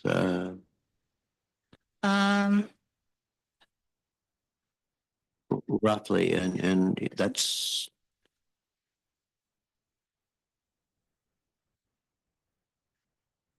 the number can come later, Lindsay. Registration fees, the actual amount for 2025 was $284,000, and the municipal accommodation tax amount was $634,321. Yeah. But the actual number of short-term accommodation. Oh, sorry, I misinterpreted. We're currently sitting around 368, 370. Okay. We are working on campaigns to contact property owners that have let their licenses expire. We have found that over the winter, a lot of people forget that they do need to renew, or they're not checking their emails as frequently, so they're not seeing it's retired or expired.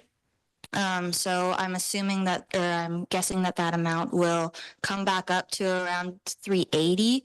But like we've said before, this amount has been generated over the last 5 years. Yeah. So I don't anticipate exceeding the cap of 400 in 2026. Yeah, okay, good. Yeah, that was what I was kind of wondering, if we were inching up towards that, or it's pretty well consistent. It's pretty well consistent. Like I said, I haven't had a lot of inquiries about new properties. And if I do, they seem to be offset by the amount that we are losing to them selling their homes or just opting not to rent in general. Mhm. All right, any questions for Lindsay? If not, thank you very much, Lindsay. Is Carol here today? Police increase, I guess that's yours. That's the one where we got a little surprise.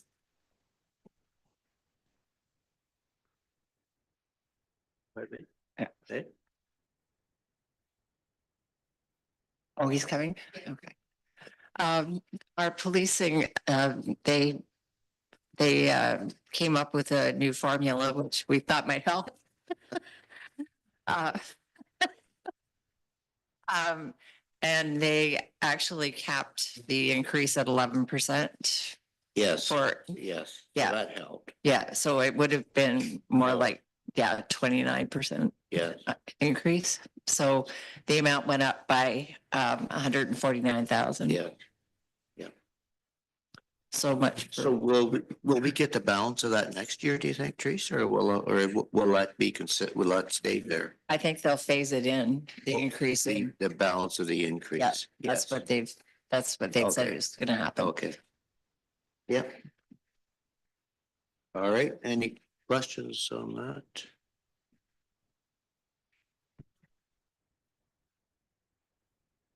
Building department's in Owen Sound, but I can present that if you want. Uh,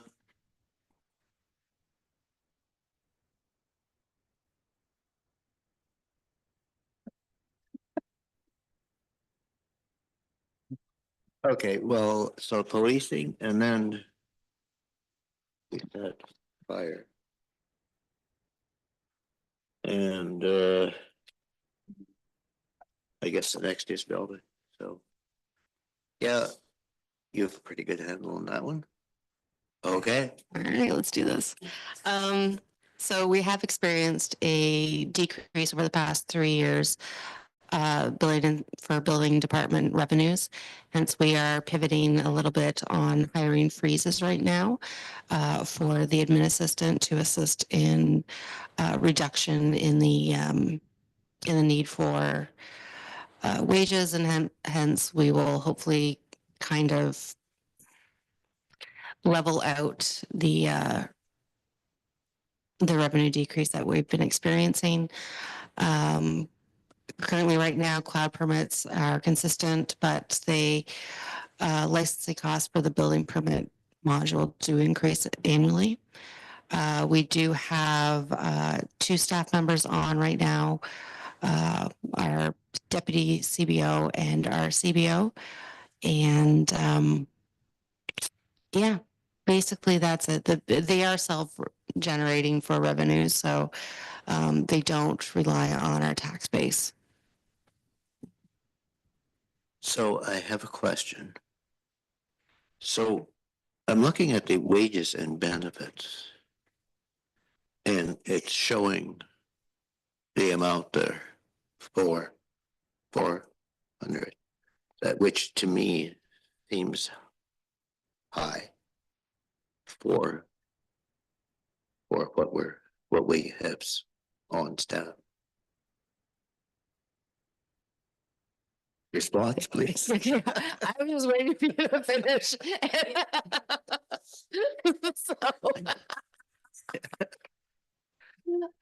So that also includes, we do have to, for our part-time staff that will be assisting in reception of building, part of their wages will go towards that. We also do have a contract position that will come in during vacation times to maintain the workload on that. So it just doesn't look, I'm just looking at the negative part of it here, which is trying to get that somewhat closer than it is right now. So yeah, We can take another look at it, yeah. and if Okay. there's any amendments, we'll bring it to the next meeting. Yeah, sounds good. All right.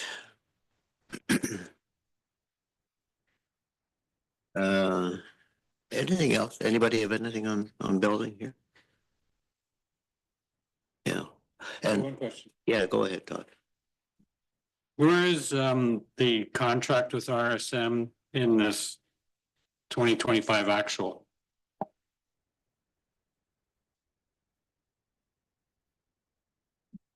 It's the building contract is down the last line there.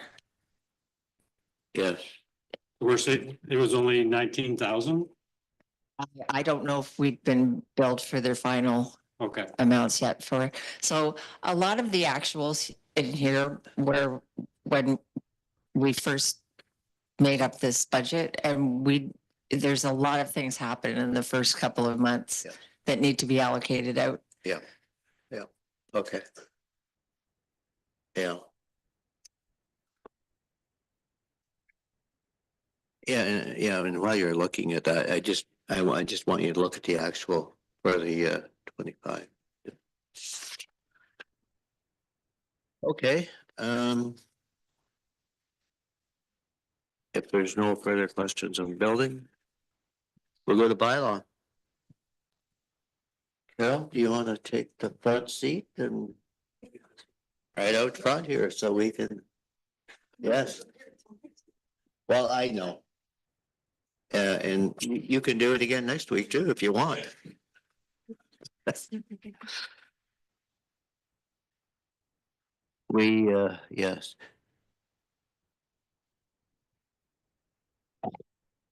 So the bylaw enforcement budget really hasn't changed much. We still allocate $72,000 to Parks and Rec for some costs associated with the tourism, the garbage, and staffing. Also transfer $30,000 to roads to assist with our parking lot improvements. We have added a new part-time staff member, which would commence at the beginning of the season, first part of April and finish the end of October. And this is to assist, the bylaw department has grown over the years, and this will assist with added coverage. It saves from one person being on in the daytime and having to go between Tomori and Lions Head. We can have people on to assist with the security and being in more locations than what we previously are. And it'll also help with the bed and breakfasts inspections as well as the STA inspections. And a portion of our bylaw time does get allocated to the short-term accommodations. And will be the bed and breakfast inspections for enforcement privileges. In the wintertime, your staffing is yourself. Yes. And that goes from, The first part of November, right straight through until the end of March. I'm here. okay, and then Around April 1st. we bring back We bring back the staff, yep. And then they help us get ready. They help me get ready for the paid parking season, which is making sure all the signage is up, checking all the streets to make sure that adequate signage, no parking, paid parking signs are up. And then by the end of April, you'll see machines be put in place. And then we start bringing machines online so that they're ready to be activated for May 15th. So Carol, did you say we're bringing on someone else, another person Last year, besides I forget the gentleman's name that we have. that would be him. Oh, That would be, okay. yes, yeah. Our two, I guess you met everybody last year, so Yeah. Okay. while I was off, yeah. Oh, all right. Okay, so we're just bringing back the same person. Okay.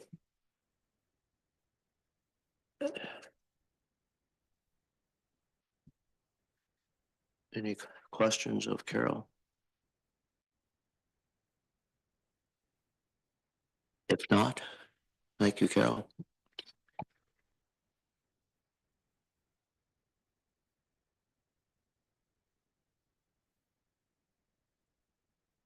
Occupational health and safety. Do we do that, Teresa, or have we done that yet? No, No, we haven't done it yet. Okay. This is a pretty, almost, we shouldn't make you move, maybe, Mark, for, It's all right. I think that's just.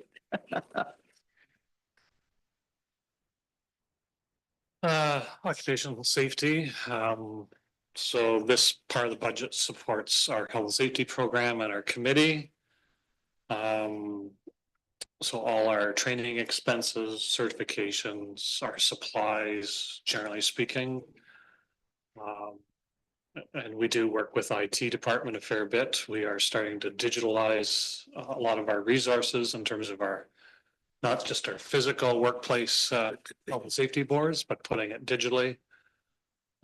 As well as we're updating all our WMIS inventory and resources this year as well. So we pay attention to any word industry news we get from the Ministry of Labor. We review our policies. We review any near misses, accidents, injuries. So the committee conducts monthly inspections. That's worker driven. So there's quite a bit involved on an annual basis, on a monthly basis, in delivering our health and safety program. And the goal is obviously zero workplace accidents and injuries. And so we hope to maintain the best record possible. So. all right. Anybody want some information on that? Health and safety? Pretty straightforward. Thank you, Mark.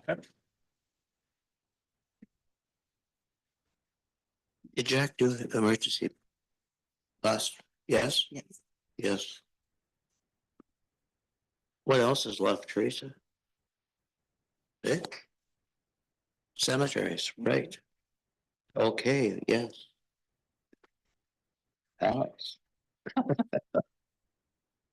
Okay, Alex. Thank you, Mr. Mayor. If council's okay, if I just stay here because I'm all hooked up to the TVs. That's good. Okay. So in terms of the cemetery budget, we keep our budget pretty consistent. It's hard to estimate how the year is going to do because we can't necessarily predict, how many plot sales we're going to get, how many burials we're going to get scheduled, etc. So not a whole lot of change. Happy to answer any questions. All right.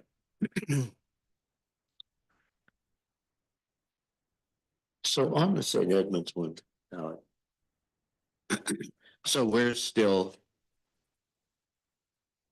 So with a burial there, are there still many happening?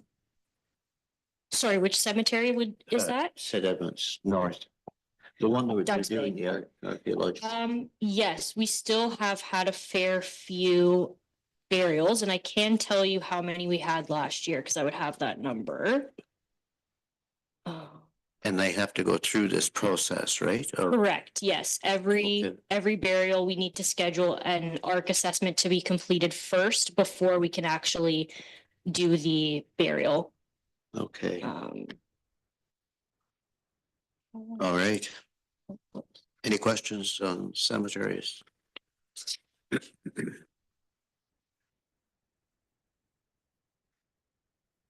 All right, Alex, thank you. What No else have we problem. got? Oh, sorry. So go ahead. There was 16 burials at Dunk's Bay last year. Just wanted to, 16. yeah. Wow. Went through that process. Mhm. All right, thank you. Accessibility? You can stay there, but that's, yeah. So for 2026, we've been working with the Parks and Facilities Department as well as GISIT on various projects for accessibility within the community. You would have seen the accessibility projects for Parks and Facility in the capital budget, such as improvements to washrooms, ramps to buildings. And then IT, we are still working on the remediation of the municipality's website to ensure compliance with AODA and with WCAG requirements, as well as ongoing staff training. And this will be very important for the upcoming municipal election where it is online and telephone voting. So just to make sure that staff are well trained in assisting with any issues that voters have. All right. Right. I just noticed that closed captioning. That's kind of interesting. How does that come about? So we've had closed captioning for the last few years. It's automatically generated through our live stream to YouTube. And it does seem to be working quite well. There are situations where the auto generation may put a different word on the screen, but we are able to go in and manually change that word to reflect the correct information. So it happens more or less live, but we can go back and change it as required. Okay, gotcha. All right. Thank you, Lindsay.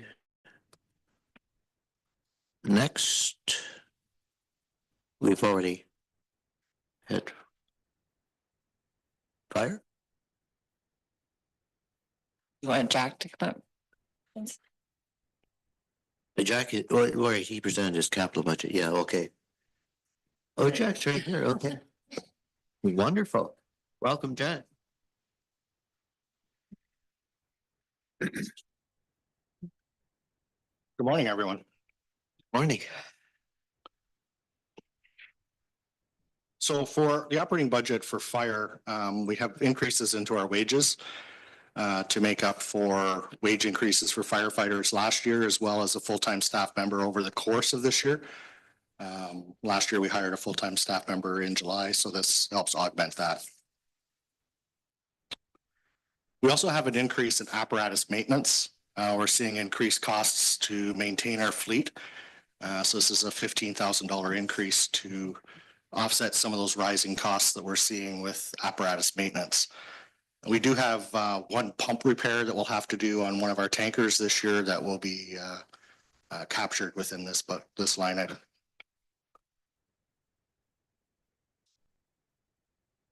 And those are the increases for the fire budget.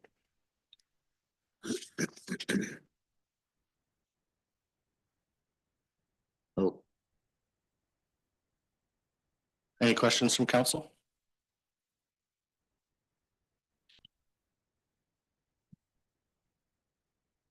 any questions of Jack? If not, thank you, Jack. Do you want to look at emergency management Absolutely. as well?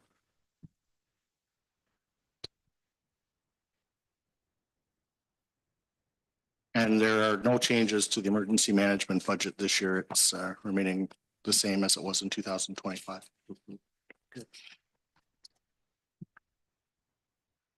Thank you. Okay.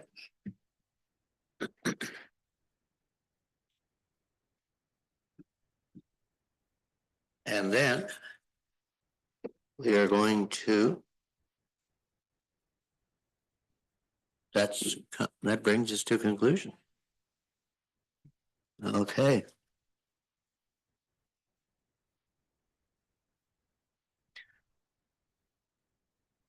Just a question. So our asset management, where are we at right now?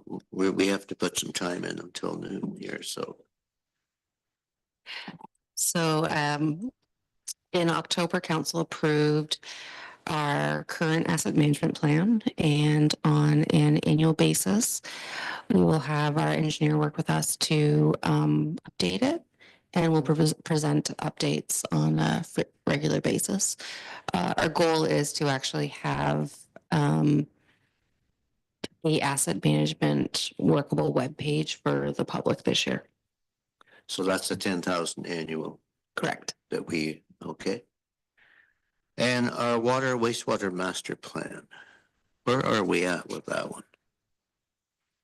I believe they're coming in April to present an update. Is it April? Yeah. Yeah. So they'll be presenting to council in April on an update on the plan. At that point, should council wish, we can move the plan online for further public input. And so that plan, when they bring it to us in April, is that the preferred recommendation or solution, or how does that work when they come in April? So when they come in April, they'll have all options. It'll be council's choice to do a preferred option to present to the public. Okay, all right.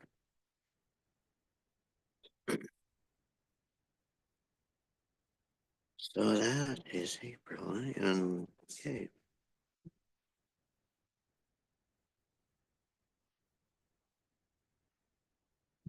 Okay.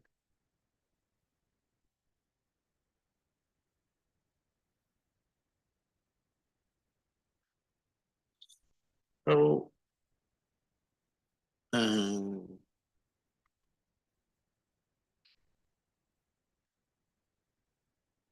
I do have a question too with Parks and Rec. Parks and Rec.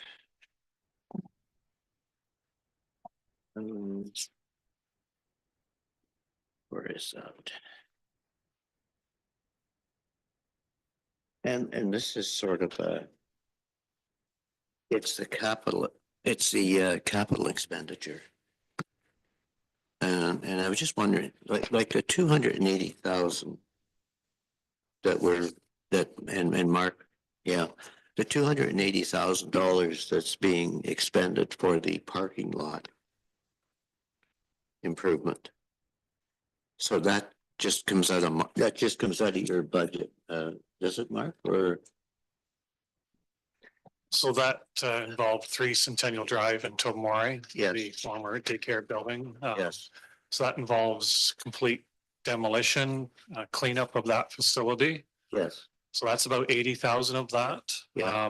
The balance is to construct a fairly large gravel parking lot as the overflow parking and potential shuttle service plan for Tobermory on busy weekends.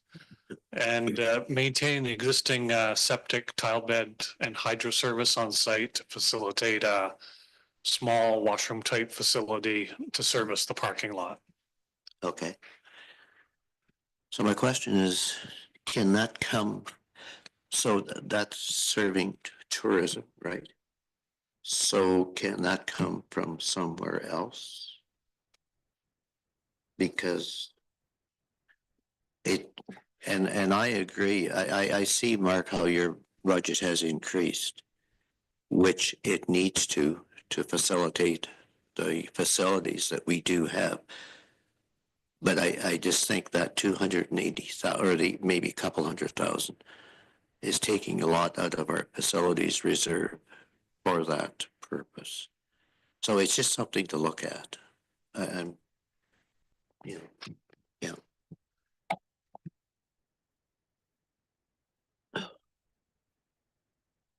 Can I make a comment? Yes, go ahead, Todd. I just want to make a comment on that parking lot too. Maybe at some point, we need to further discuss whether or not we want to have a parking lot that size at that location that relies on a shuttle bus. Because maybe maybe we need to look at alternate locations if we can eliminate a shuttle bus. Because I know on some busy weekends in Tobermory, they've tried shuttle buses in the past and they haven't always worked. That's just something to consider. Mhm.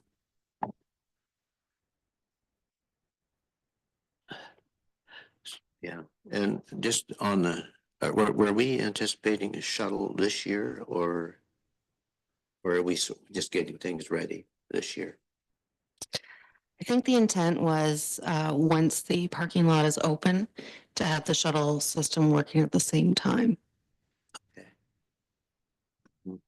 Because there really isn't an option, besides the electric bikes for people to actually get to the downtown core without some form of vehicular. Okay.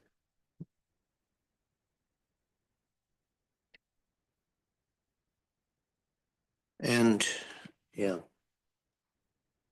I was just trying to figure out, and this was once again, this capital. I was just trying to figure out, it's Lines Head Water.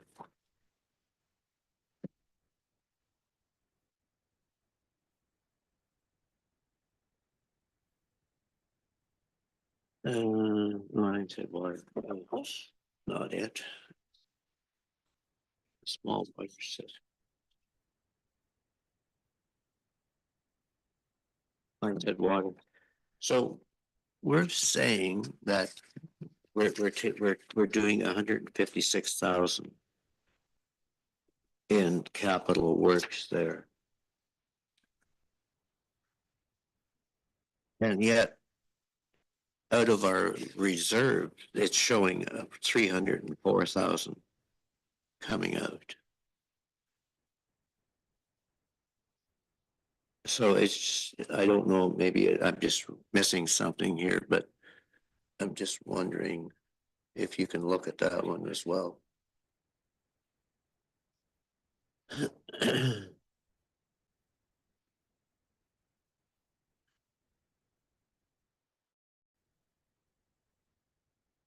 And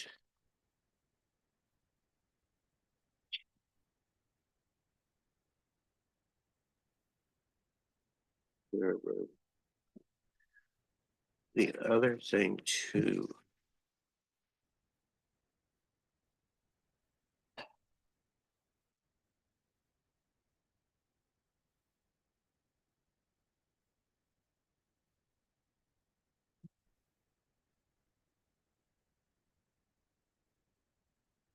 What page is Tobermory sewer on?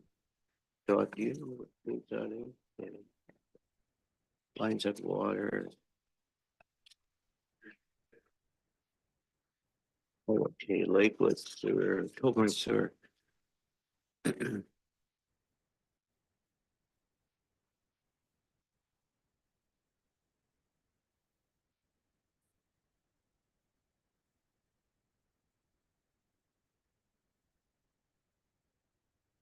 So the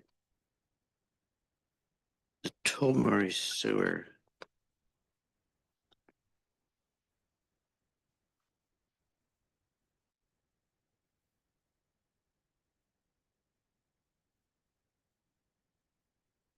So we're taking like we're pretty well draining that reserve, right?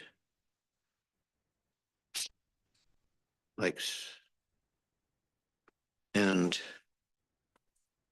we're trying to go ahead with this project of connecting these.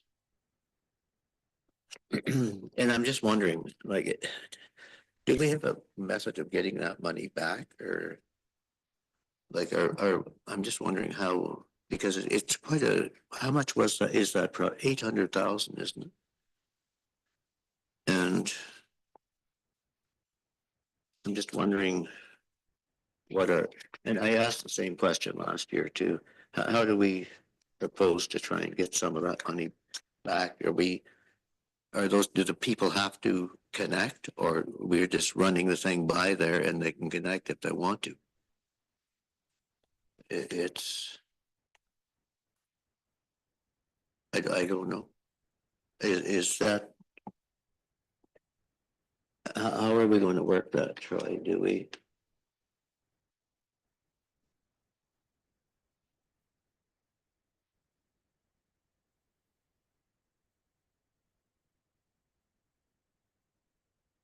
Thank you. Yeah, certainly. Sorry, That's okay, Troy. Yeah, well, yeah.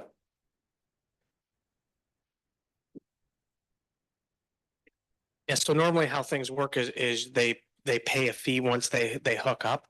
However, this is quite a large amount of money. You wouldn't recover all the fees from hookup. So there is opportunities for development to hook up. So we have to look at that. Like developers would pay a higher fee to be able to hook up. So a report's going to come back to council with how we're going to determine the revenues on this. Okay. Here we go. So, yeah, I noticed there's like 500,000 coming from Northern Bruce Capital Reserve to pay for this as well. And the other, I guess, one more other thing too is last year we dedicated 380,000 additional 4.5% to go into our capital reserve because it was the only way it was being funded. The only way it was being funded prior to is surplus, which is not a sustainable thing. And I see where we're at 350 going in this year. And I was hoping we could do another couple percent this year, but maybe that's not possible. To try and get that up, because it appears to be taking care of quite a bit of the capital expenditures that we're doing. And yeah. I see a reoccurring theme here, Milt. It sounds familiar. Yeah. Yeah, and I agree with you.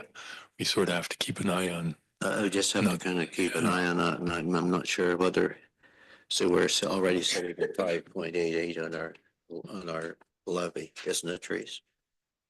And Yes, it's 5.88 yeah, on the levy, that relates to 4.53. Yeah. Yeah.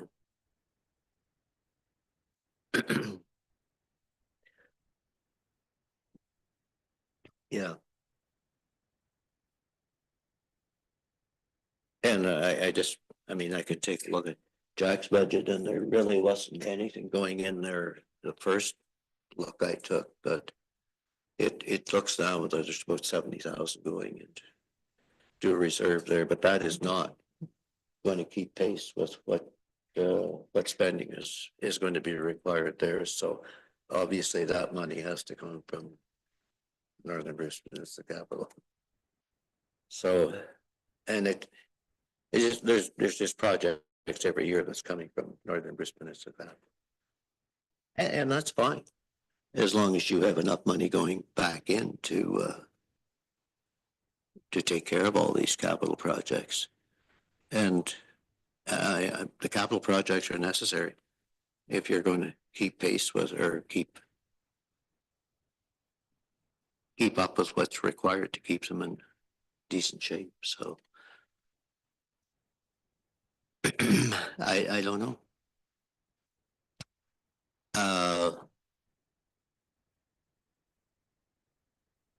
We can look at that a little more, maybe. And when we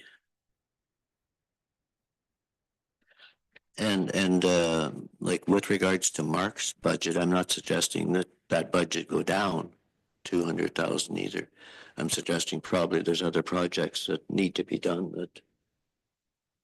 that if you were able to find that 200 somewhere else, because, and there again, council would have to agree to it if they feel that is maybe a responsibility of some other fund that we have, which we do have reserves in.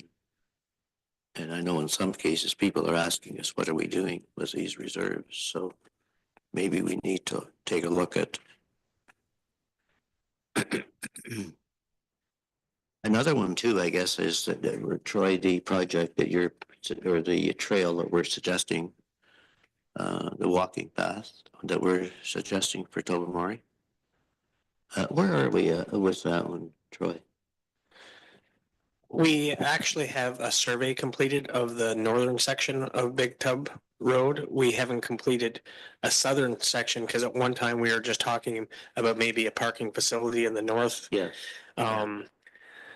Okay. So we've got a topographical survey completed, but we haven't gone any further with design now, but at least with the topographic survey, you can look at which side of the road would be the best for the topography. But that's where we're sitting at with that right now. Yeah, and I guess it is a desire of council to see something like this occur. Yeah. And so yeah, so you can bring that forward and give us some idea, Troy, what we're looking at there. And also, I guess, a little premature to look at some costing on that, but I don't know whether it's possible or not without a little more engineering going into it. We could give you some high level costing, give an idea. It wouldn't. Yeah, I don't know, that would be some, just to help. Yeah. Mhm.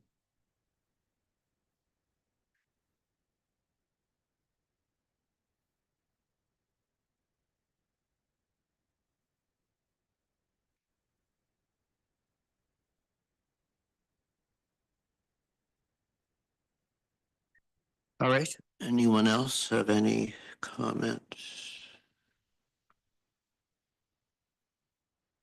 on budget? Yeah, Rod. Yeah, I maybe just, I know you're concerned the slow erosion of our reserves without rebuilding them, and that's a cost. And I guess the other thing that we keep coming up against is our roads PCI Yes. thing where we're falling behind Yeah. on that too. So Yeah. that's just something to Yeah. keep in the back of our minds here Yeah. too. That I mean, we seem to be falling. And we're not there yet, but the potential is to fall behind on reserves on roads Yeah. at the expense of anything else we can do.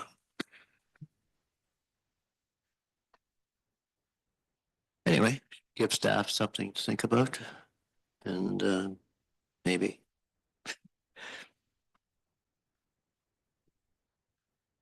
give Teresa a little bit of work.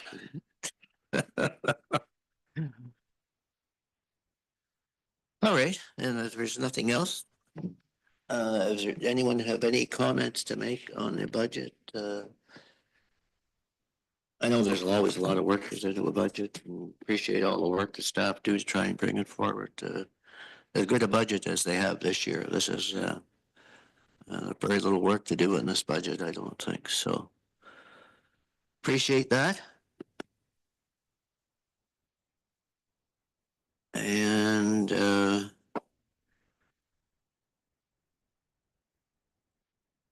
Alex, is there anything there that on the consideration of agenda item that we need to, I guess we review it and respond? Thank you, Mr. Mayor. No, I believe that's it for today. Council did move in second, that the presentation be received for information, so we should probably get a vote and Yeah. I think we can move on. All right, so that was Rod and Todd, and we'll call a vote on that. All in favor? Opposed? The motion is carried. Other business, closed session, nil. Confirmatory bylaw, I'm on. Todd? All in favor? Motion to adjourn, Rod and Todd. All in favor? Motion carried. So we will resume our regular council meeting this afternoon. 1 o'clock.